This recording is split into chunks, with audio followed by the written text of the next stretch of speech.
Este microprograma, el sobrino maquillado, vestido y alborotado de Sálvese quien pueda, llega hoy viernes. Por fin es viernes, pelados. Sírvelo, chilcanos, viernes 8 de noviembre. Gracias a nuestro Team Salvados, la comunidad premium y Patreons de Sálvese quien pueda. Suscríbete como seguidor, fan o patrocinador. Y no se olviden, sigan yapeando y plineando. Apoyen, miserables, no sean pingüinos. Ya lanza, pelado, que es viernes y eso significa que hemos vuelto a sobrevivir otra semana. Y a pocos días para el inicio de la cumbre APEC en Lima, el gobierno peruano continúa con su disparatada estrategia de hacerle creer a todo el mundo que somos más seguros que Noruega, Islandia o Dinamarca. El Ejecutivo pretende que los gobernantes y visitantes extranjeros temporales se lleven una postal de tranquilidad y paz que no es real, es ficticia. Y la estrategia ha incluido declarar feriados a diestra y siniestra, ordenar por decreto el teletrabajo, así como las clases virtuales en colegios y universidades. ¿Y para qué? Para ocultar las grietas de una ciudad donde sus habitantes deben enfrentar día tras día el tráfico, la inseguridad y el desorden, esconder la sociedad debajo de la alfombra.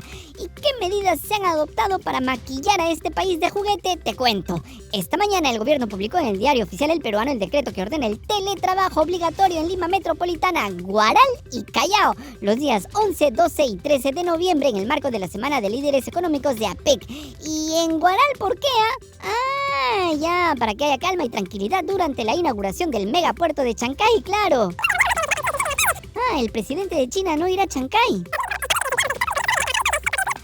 La inauguración del puerto será virtual y desde Palacio de Gobierno. ¡Qué babosos! ¿Y entonces por qué han declarado teletrabajo y clases virtuales en todo Guaral?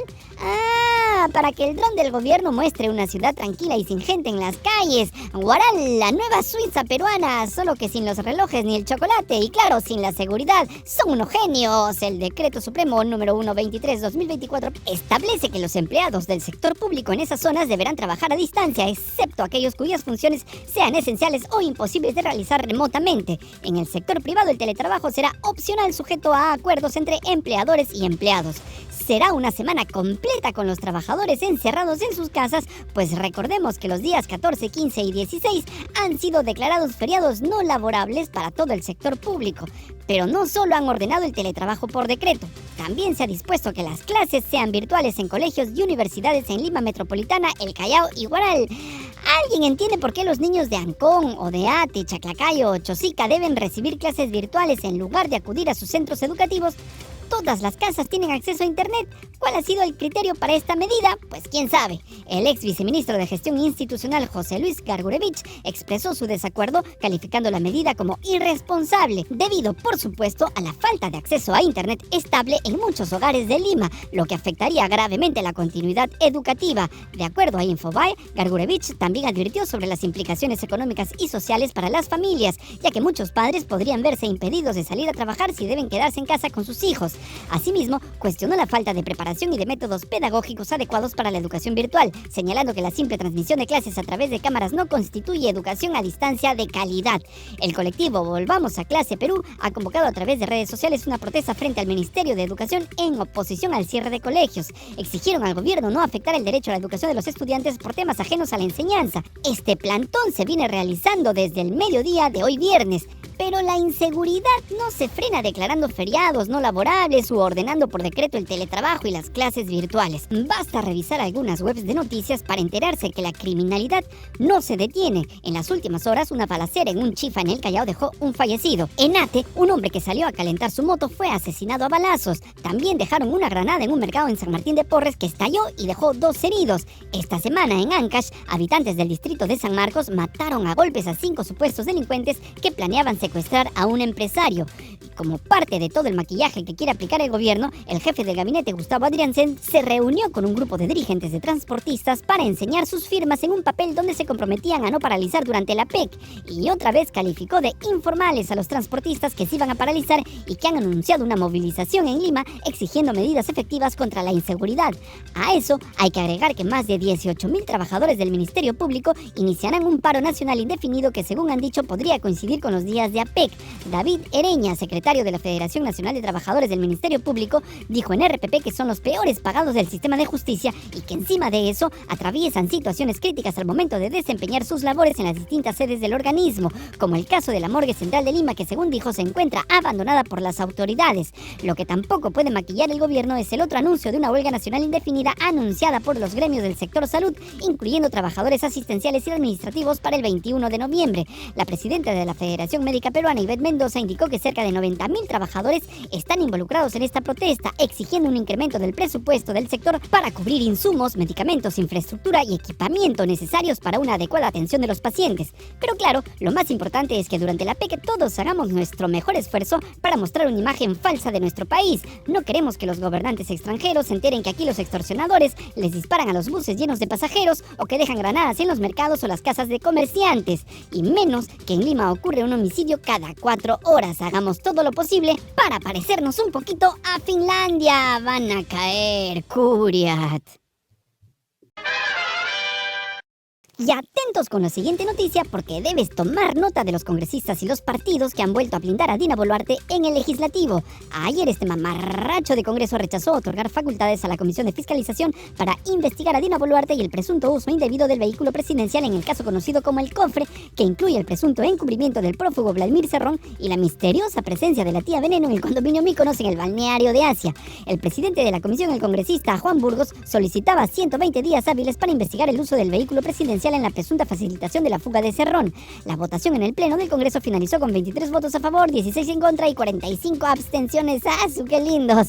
Se requería al menos 46 votos favorables para que el pedido sea admitido. Los principales opositores a esta moción fueron Perú Libre y sus aliados de Fuerza Popular, así como Alianza para el Progreso, Acción Popular, Bloque Magisterial, Juntos por el Perú, Voces del Pueblo, Somos Perú, Bancada Socialista y Honor y Democracia. De estos, APP fue la única bancada que votó en contra, mientras que las demás en su mayoría optaron por la abstención. Y claro, ¿con qué cara esta gentuza saldrá luego en campaña electoral a criticar a una presidenta con más del 90% de rechazo? Porque lo van a hacer, van a decir que ellos siempre actuaron con firmeza frente a la corrupción del gobierno de Dina Boluarte, pero nunca lo hicieron y siempre han terminado blindando a la tía Carejeve. ¡Qué diferencia cuando Pedro Castillo fue el presidente! Porque cuando se conoció el escándalo de las reuniones en Zarratea, el Pleno en ese entonces sí le otorgó facultades para investigar a la Comisión de Fiscalización con la presidencia en manos del fujimorismo.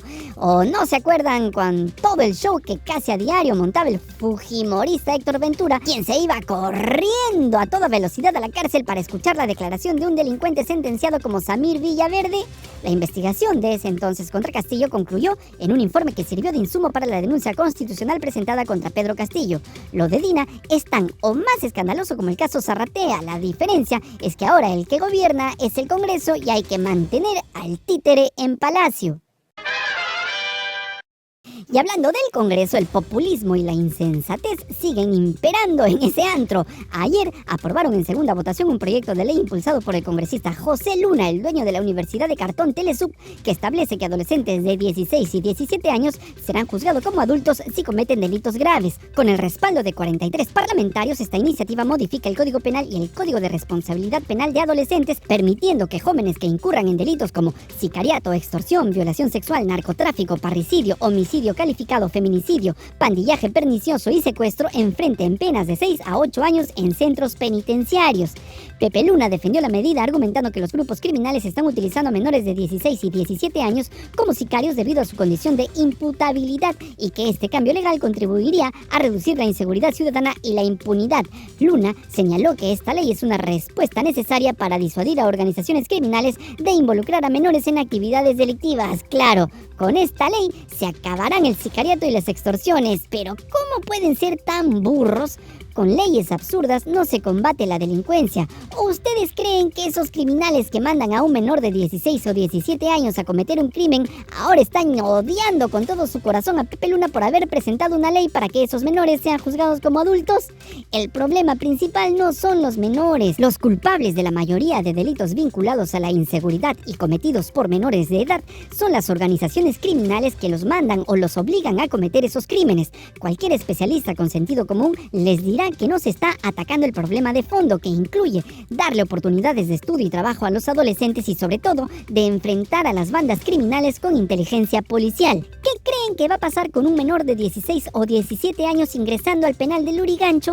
El Perú tiene un sistema eficiente de resocialización para ellos. Por supuesto que no, de la cárcel van a salir mejor preparados para seguir delinquiendo, pero el populismo siempre funciona, siempre suena bonito, populachero, como ayer sonó el presidente del Poder Judicial, Javier Arévalo, quien dijo que estamos en guerra para justificar que policías y militares disparen y maten a delincuentes. Y ojalá que se haga ley que permita a la policía abatir a los delincuentes que se enfrenten a ella con las armas en la mano. Estamos en guerra. Y si estamos en guerra, los enemigos que nos disparan, que nos atacan, pues son abatidos. Así de sencillo, señores. Cualquiera de nosotros, o de nuestros familiares, o de nuestros amigos, puede circular por la calle y resultar muerto. Uno sale y no sabe si va a regresar. Y lo digo a pesar que algunos voceros decían, ¿cómo es posible que el fiscal de la Nación y el presidente del Poder Judicial hayan estado de acuerdo con esa medida? Estamos de acuerdo. Estamos de acuerdo porque también sabemos que si hubiera un exceso va a ser sancionado. Porque lo que no puede ocurrir... Que los congresistas derrochen populismo, bueno, ya estamos acostumbrados.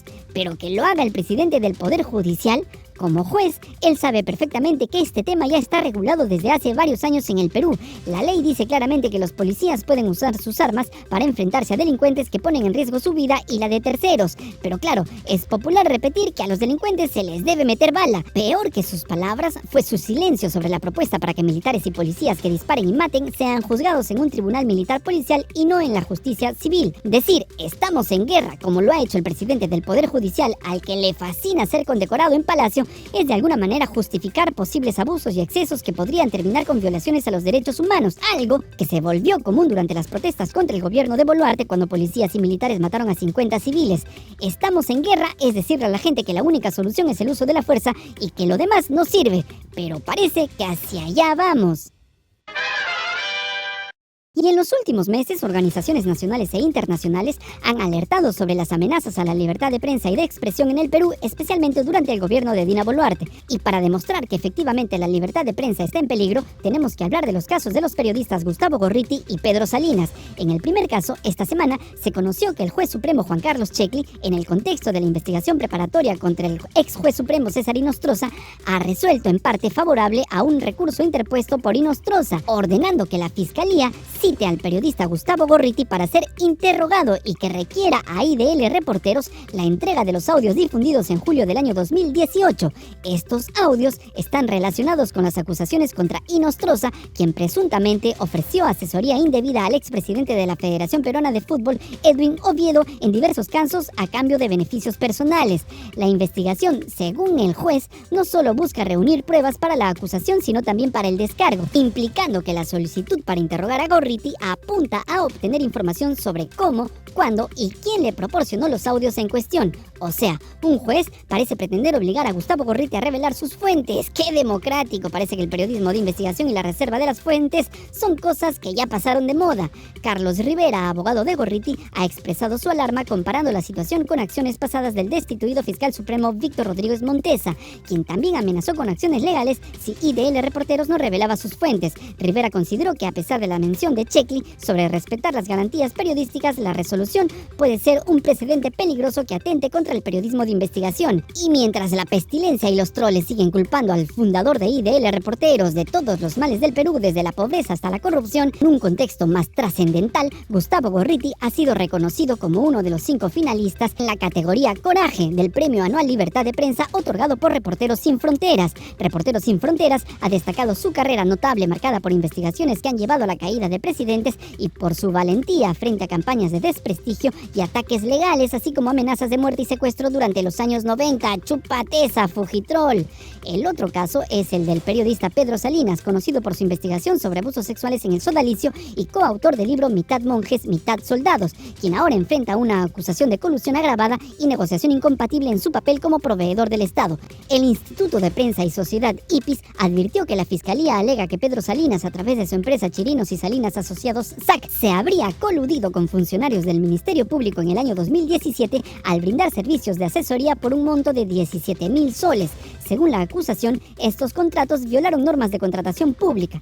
Salinas podría enfrentar una pena de hasta 7 años de prisión si se le encuentra culpable de colusión o de 4 años y 5 meses por negociación incompatible. Pedro Salinas ya ha presentado todas las pruebas sobre esa consultoría, asegurando en más de una ocasión que fue un trabajo absolutamente regular, transparente y documentado, lo que hace sospechar de que se trataría de una represalia en su contra por haber denunciado al sodalicio, cuyos dirigentes han sido sancionados recientemente por el Vaticano. El IPIS ha instado al juez Manuel Antonio Chuyo Zabaleta, a cargo del segundo juzgado de investigación preparatoria especializada en delitos de corrupción de funcionarios y crimen organizado de Lima, a evaluar con rigurosidad la acusación, dados los potenciales impactos sobre la libertad de expresión y el periodismo de investigación en el país. Advertidos estamos. Por cierto, esta mañana la doctora Delia Espinosa juró al cargo de fiscal de la Nación. Solo esperamos que limpie todo lo que tenga que limpiar en el Ministerio Público y actúe con honradez. Parafraseando a Frejolito, solo eso ya sería una revolución en nuestro país. Recuerda que si quieres que este micronoticiero siga existiendo, necesitamos de todo tu apoyo. Noticias de último minuto. La primera. El Poder Judicial admitió el pedido de la Fiscalía y confirmó 18 meses de prisión preventiva en contra de Andrés Hurtado Chibolín en la investigación por el presunto delito de tráfico de influencias en agravio del Estado. La segunda, tiemblan los mochasueldos. Este viernes el Poder Judicial confirmó la condena de 22 años y 5 meses de prisión contra el excongresista Michael Urtecho, uno de los primeros mochasueldo que operó en el Congreso. También se confirmó la pena de 28 años para su esposa, Claudia González. Ambos serán recluidos cárceles públicas. Este mamarracho de programa que te quiere con todo el alma sigue yapeando y plineando, que es lo único que nos mantiene con vida. Polla miserable. Feliz fin de semana.